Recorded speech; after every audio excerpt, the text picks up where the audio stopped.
अस्सलाम वालेकुम, welcome back to my channel. आज हम लोग मैथमेटिक्स 9 के थ्योरम्स डिस्कस करेंगे। तो सबसे पहले हम चैप्टर नंबर 12 के थ्योरम डिस्कस करेंगे। Chapter 12 line bisectors and angle bisectors. तो इसके अंदर यही दो मेन कॉन्सेप्ट डिस्कस होंगे। मैंने दोनों को अंडरलाइन कर दिया और फिर आगे उसको थ्योरेटिकली एक्सप्लेन किया है, उसकी डेफिनेशन बताई आपको। लाइन बाइसेक्टर का क्या मतलब है? नंबर 1 पे आप देखें, divide a line into 2 equal parts. एक लाइन को हम दो हिस्सों में डिवाइड कर देंगे, तो जो हम डिवाइड जब कर देंगे उस सिचुएशन को हम लाइन बाइसेक्टर कहते हैं मैथ्स की ज़ुबान में। एंगल बाइसेक्टर्स नंबर 2 पे देखें, divide an angle into 2 equal parts. अब देख, एक एंगल को हम दो इक्वल हिस्सों में डिवाइड कर देंगे तो इसको हम एंगल बाइसेक्टर कहेंगे। Bi means two, sect means divide. मैंने आपको टर्म का मतलब भी बता दिया। अब देखिए, दोनों के नीचे मैंने अंडरलाइन किया डिवाइड और इक्वल। ये दोनों चीज़ें लाइन बाइसेक्टर और एंगल बाइसेक्टर में कॉमन है। डिफरेंट क्या है कि लाइन में हम लाइन को डिवाइड करें, एंगल में एंगल को। अब इसकी हम ग्राफिक रिप्रेजेंटेशन देखते हैं।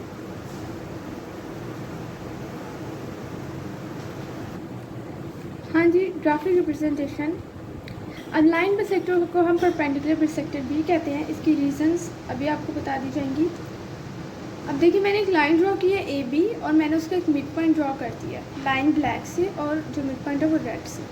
इस तरह एंगल बाइसेक्टर में देख लें, एक एंगल है और एंगल का भी मिड पॉइंट ड्रॉ कर दिया है। इन मिड पॉइंट से हम जब लाइंस को एक्सटेंड करेंगे तो वो बाइसेक्टर की शक्ल इख्तियार कर लेगा। तो अब हम लाइंस एक्सटेंड करते हैं। मैंने अब इन लाइंस को एक्सटेंड कर दिया, मतलब कि लंबा कर दिया है। मिड पॉइंट ड्रॉ किया था, फिर लंबा कर दिया। अब देखिए, मैंने ऊपर मेंशन किया बाइसेक्टर एक्स वाई जो लाइन नई ड्रॉ हुई है उसको हम लाइन बाइसेक्टर कहेंगे of the line segment A B. और जो ओ जी हमने नई रे ड्रॉ की है, लाइन नई रे, क्योंकि इसका एक एंड पॉइंट है और दूसरा इन्फिनिट है, उसको हम एंगल बाइसेक्टर कहेंगे of the angle A O B. I hope आपको समझ आ रही है। अब मैंने आपसे कहा था कि परपेंडिकुलर बाइसेक्टर, क्यों हम इसे लाइन बाइसेक्टर को कहते हैं? क्योंकि परपेंडिकुलर बाइसेक्टर में दो चीज़ें उन्होंने मेंशन की हैं। एक तो वो परपेंडिकुलर हो, यानी कि 90 डिग्री के एंगल बन रहा हो लाइन सेगमेंट और उसके बाइसेक्टर के दरमियान, और वो दो इक्वल पार्ट्स में उसको डिवाइड करे। तो ये दोनों कंडीशंस यहाँ पे पूरी हो रही है, इसलिए इसको परपेंडिकुलर बाइसेक्टर भी कहेंगे। नीचे देखिए, मैंने मेंशन किया राइट बाइसेक्टर। ये भी एक और नेम है लाइन बाइसेक्टर का। इसके अंदर कंडीशन है कि 90 डिग्री का एंगल तो बन रहा है उन दोनों के दरमियान, और वो मिड पॉइंट से पास करे। तो ये दोनों कंडीशंस भी फुलफिल हो रही हैं। तो तीन चीज़ों का एक ही मतलब है, लाइन बाइसेक्टर, परपेंडिकुलर बाइसेक्टर या राइट बाइसेक्टर। और अब मैं आपको वेरीफाई करवाती हूँ कि यहाँ 90 डिग्री का एंगल बन रहा है, उसको भी हम फिगर में मेंशन कर देते हैं। As you can see that there is an angle of 90 degree. इस वजह से right bisector, line bisector, right bisector, perpendicular bisector, line bisector, ये तीनों, अगर कुछ भी इनमें से आपको दिया जाए तो आप यही करेंगे, कंफ्यूज नहीं होंगे। अब हम इन दोनों बाइसेक्टर्स को मेजरमेंट्स वाइज डिस्कस करेंगे। आपने मेरी जो बातें हैं उनको बड़े ध्यान और गौर से सुना है, क्योंकि इसी तरह आप थ्योरम्स जो हैं वो अच्छी तरह कर सकेंगे। ये कंपल्सरी क्वेश्चन है जिसके 8 मार्क्स होते हैं आपके 9th और 10th दोनों के मैथ्स बोर्ड पेपर्स के अंदर। और ये इसीलिए बच्चे गलत करते हैं क्योंकि उन्हें बेसिक्स की सेंस नहीं होती। तो ये बेसिक्स और इंट्रोडक्शन की इसीलिए वीडियो आई है ताकि आप इसको देखें और बड़े गौर से इसको समझें और सुने, आखिर तक ध्यान से वीडियो को देखें। अब मैंने आपसे बात की थी, देखिए स्टेप बाय स्टेप चल रहे हैं, तो कोई भी स्टेप मिस करेंगे तो समझ नहीं आएंगी मेजरमेंट्स की। मैंने सपोज के लिए जो ए बी लाइन है, मैंने इसका 10 centimetre, it's a supposed measurement, सिर्फ आपको समझाने के लिए। अब ए बी बाइसेक्ट हो गई, तो इसका जो मिड पॉइंट है उसका मैंने एक नाम रख दिया। आप कोई भी रख सकते हैं, अल्फ़ाबेट्स में से कोई भी आप जो सिंबल है वो यूज़ कर सकते हैं। पी रख लें, एल रख लें, एम रख लें, आपकी अपनी मर्ज़ी है। यहाँ मैंने पी रखा है क्योंकि मैं सपोज ही कर रही हूँ। तो इसने उसको दो इक्वल जो लाइंस है उसमें डिवाइड कर दिया है। अगर मैं आपको इस तरह दिखाऊँ तो ए पी और पी बी। अब चूँकि ये बाइसेक्टर है तो इसलिए ये दो इक्वल पार्ट्स में डिवाइड करेगा, तो बिल्कुल क्लियर है। 10 सेंटीमीटर है तो ए पी भी 5 का होगा, पी बी भी 5 का हो जाएगा। अब यहाँ पे बात करते हैं एंगल बाइसेक्टर की। अब एंगल बाइसेक्टर पे देखिए, एंगल था ए ओ बी, सपोज किया ये 60 डिग्री का है। अब इसको एंगल को बाइसेक्ट कर दिया तो दो एंगल हमारे पास आ गए, ए ओ सी, आपको फिगर में हर चीज़ मेंशन है। उसके बाद बी ओ सी। अब जब ये दो में डिवाइड होगा तो क्या होगा, ए ओ जी भी 30 डिग्री का हो जाएगा और बी ओ जी भी 30 डिग्री का हो जाएगा। ये हमने डिस्कस किया है, इसको मेजरमेंट्स वाइज देख लें, ध्यान से समझें इसको। अब मैंने नीचे इसकी रिप्रेजेंटेशन लिखी है, क्योंकि थ्योरम में आपने थ्योरी देनी है, फिगर के साथ थ्योरी देनी है, रिप्रेजेंट करना है। अब आपने अगर लिखनी है स्टेटमेंट, आप कैसे लिखेंगे? सबसे पहले आप देखेंगे ये लाइन एक्स एंड वाई जो ड्रॉ की है किसके ऊपर, ए एंड बी के ऊपर। तो जो लाइन ड्रॉ की गई है और अगर वो मिड पॉइंट से पास करी है, दो इक्वल पार्ट्स में डिवाइड करी है, परपेंडिकुलर है, वो तीनों मेन कंडीशंस जो मैंने आपको इससे पहले एक्सप्लेन की है वो पूरी कर रही है, तो वो लाइन बाइसेक्टर है। तो आपने इसको लिखना कैसे? सबसे पहले वो लाइन जो ड्रॉ की गई है ऊपर, जो मैंने रेड से मेंशन की है, एक्स वाई कंडीशंस पूरी है, is line bisector of what, जिसके ऊपर ड्रॉ की गई है, ए बी। दोबारा देखिए, X Y is line bisector of A B. अब हम मूव करते हैं एंगल्स की तरफ। एंगल ए और बी था, बाइसेक्ट कर दिया, दो में डिवाइड हो गया। अब इसको कैसे, अगर एंगल बाइसेक्टर लिखना हो इस फिगर का, तो हम क्या लिखेंगे? जो हमने रे ड्रॉ की है, ओ जी जो रेड से मेंशन्ड है, उसकी मिड पॉइंट से गुजरी है, दो इक्वल एंगल्स में डिवाइड करिए, कंडीशंस पूरी हैं दोनों, इसका मतलब ये उसका एंगल बाइसेक्टर है। ओ जी देखिए मैंने मेंशन किया नीचे, इज एंगल बाइसेक्टर किसका है? जिस एंगल के ऊपर वो ड्रॉ किया गया, हमें उसका नाम लिखते हैं, नाम कोई भी हो सकते हैं, सिर्फ कॉन्सेप्ट को समझिए, ए ओ बी। तो O G is angle bisector of angle A O B. और एंगल मेंशन करना यहाँ पे ज़रूरी है, थ्योरम में ये गलतियाँ करेंगे कि मार्क्स कटेंगे। एक दफ़ा दोबारा देख लें, ये मेजरमेंट वाइज भी इसको एक्सप्लेन कर दिया गया और कैसे इसको लिखना है वो।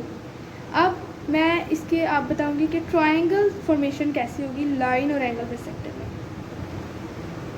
बड़े ध्यान से आप लोगों ने सुनना है, क्योंकि अब हम सिंपल से कॉम्प्लेक्स चीज़ों की तरफ जाते जा रहे हैं। और ये जो मैंने दो फिगर ड्रॉ किया है ना, बेसिकली आपके चैप्टर 12 के थ्योरम्स के दो फिगर है, तो उनको ध्यान से देखें।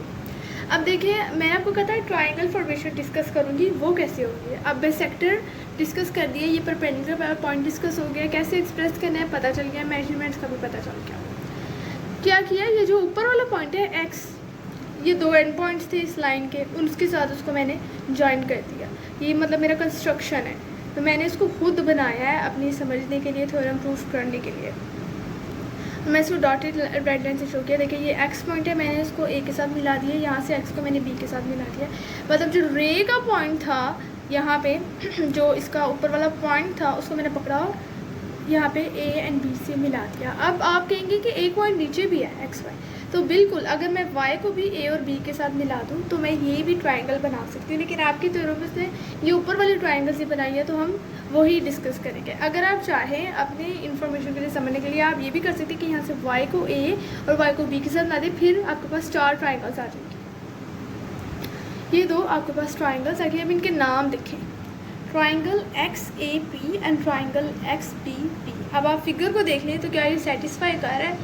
जी बिल्कुल, ये इसको सेटिस्फाई कर रहा है। आप P X P B X किसी तरह भी लिख सकते हैं नाम, इसका कोई इशू नहीं होता, लेकिन लिखने ठीक होता है। ये है ट्राइंगल फॉर्मेशन लाइन बाइसेक्टर के अंदर। एंगल बाइसेक्टर के अंदर कैसे होगी? अब देखिए, मैंने वहाँ पे मिड पॉइंट का नाम पी रखा था, तो आसानी के लिए समझाने के लिए आपको यहाँ पे भी मिड पॉइंट का नाम पी रख लेंगे। पी रखा, अब पी को वो दो पॉइंट्स, दोनों रेस के जो पॉइंट्स थे, ये ओ बी रे है और ये ओ ए रे है, दोनों के ऊपर एक एक पॉइंट के साथ मिला दिया। अब आपको ड्रॉ करने में दोनों जो लाइंस है वो इक्वल नहीं लगती, और ड्रॉ करने में कभी भी इक्वल नहीं आती, स्लाइट सा डिफरेंस आता है। लेकिन एंगल बाइसेक्टर भी दो इक्वल एंगल्स में ही डिवाइड होता है। अगर आप इसको डी से मेजर करके देखें ना, तो आपको पता चल जाएगा। P G and P Y. अब मैंने यहाँ जब दो पॉइंट्स रेस पे बनाए हैं, तो मैंने इनका भी नाम रखा है। बहुत इजी, बहुत आसानी के लिए मैं इसका वाई जी नाम रख दिया। बहुत इजी कॉन्सेप्ट्स हैं, सिर्फ आराम सुकून से सुने, बार बार सुने, रिपीट करके वीडियो को सुने, आपको समझ आ जाएगी। पी वाई और पी जी।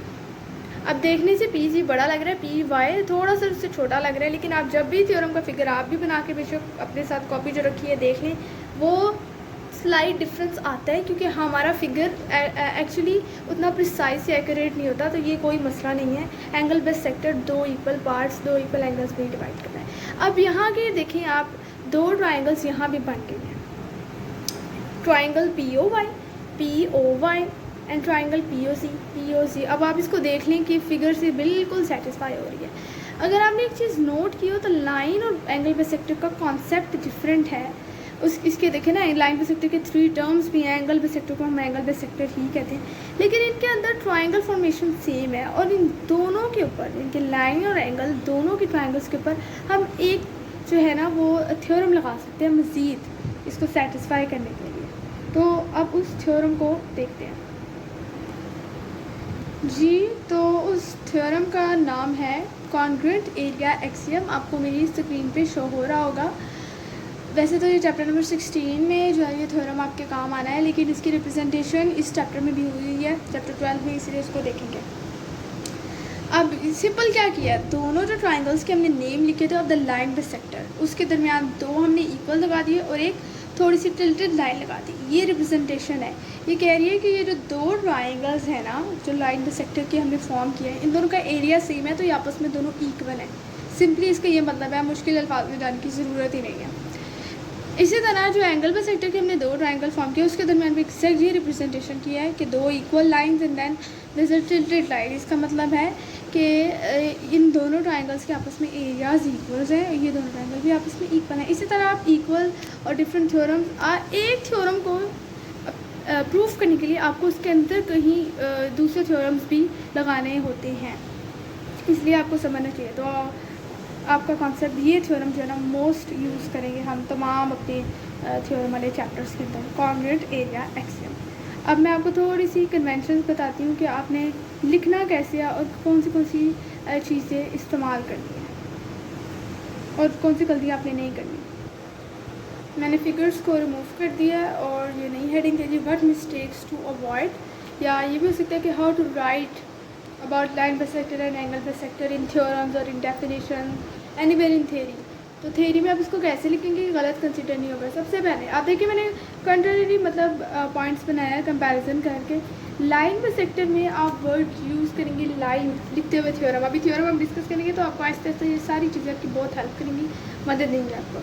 और लाइन सेगमेंट वर्ड यूज़ नहीं करेंगे, जिसके आगे मैंने रेड से क्रॉस लगा वो गल जाता है। इसी तरह जब लाइन को रिप्रेजेंट करेंगे थ्योरम में, जैसे एक्स वाई लाइन की बात करें तो उसके ऊपर सिंबल यूज़ करेंगे उसका। अगर आप इस तरह एक्स वाई लिखेंगे तो वो गलत होगा, वो नहीं कंसिडर किया जाएगा।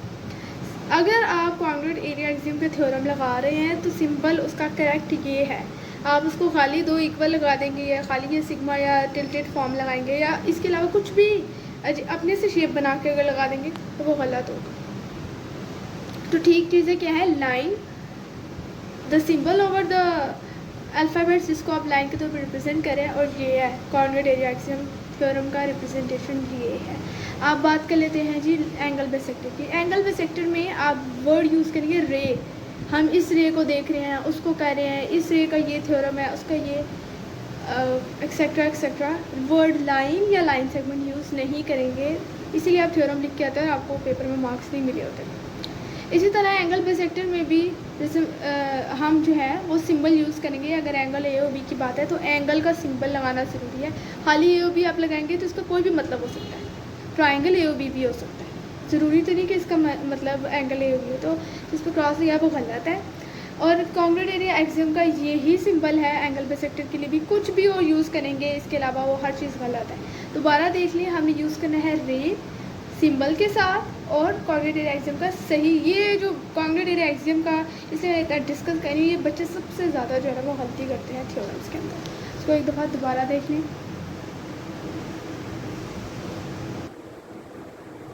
आई होप कि आपको मेरी वीडियो पसंद आई होगी। वीडियो को लाइक करें, शेयर करें, कमेंट करें, चैनल को सब्सक्राइब करें। तब तक के लिए, अगली वीडियो के लिए अल्लाह